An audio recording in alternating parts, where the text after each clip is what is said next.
For the Birds, a short story. The first thing Hawk heard as he entered the bar was Parrot and Canary singing. At the table in the center of the room, as Raven checked him for weapons, Crow lit a small cigar. Raven nodded to Flamingo and she started dancing again. At least, Hawk was pretty sure she'd been dancing as he entered. Seemed to Hawk like she was always dancing, even when she wasn't. There was a loud clack as Eagle leaned forward and both front legs of his chair smacked the cool, hard wood of the floor.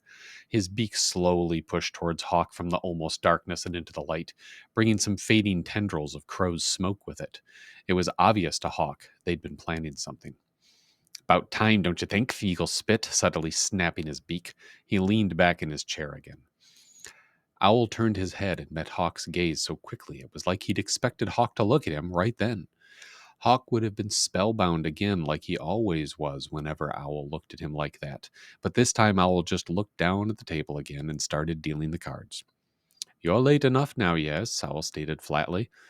The cards went out, one at a time from the deck in his hands, but as he dealt, both his hands made little circles over the table, slightly different from one another and yet somehow the same size. Hawk took a quick look around and started to relax. He walked slowly but purposefully up the table and sat down. To his left, Crow looked to be about half asleep, his cigar barely lit. To his right, Owl was dealing the final card. From across the table, Hawk could just make out Eagle's eyes peering at him from the gloom. Read 'em and weep, Crow said out of the right side of his mouth, a sure sign he felt the night was about to get disagreeable, if it hadn't been already. As they gathered their cards into their hands, Ostrich burst into the room from the door at the end of the bar. They seemed calm, but their eyes were wide. They scanned the room and then nodded. Which of you knows the fastest route to the river? And no discussion. If you know and you want to save a life, follow me, now. And she turned and left. There was silence. Even Crow's cigar had gone out.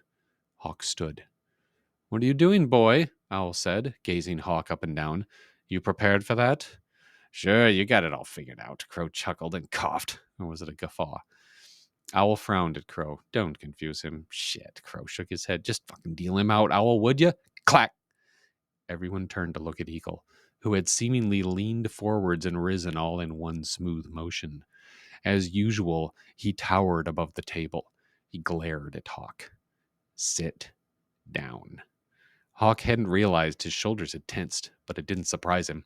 He relaxed again and returned Eagle's stare. Yet he felt no anger this time, only pity.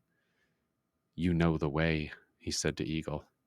The river is too vast. They could be anywhere, Eagle grumbled. Sit down. Hawk tossed his cards on the table and started towards the door. But he paused briefly and looked down at the table. It's not the river you gotta look for, yeah? It's Heron. And that's what I meant. He looked up at Eagle, then all around the room, then back at Eagle. He made his way to the door. You all know the way. He stopped at the hearth and glanced briefly over his shoulder. Turning, he flew and heard Canary cheer over Crow's belly laugh. Ha, ha, ha.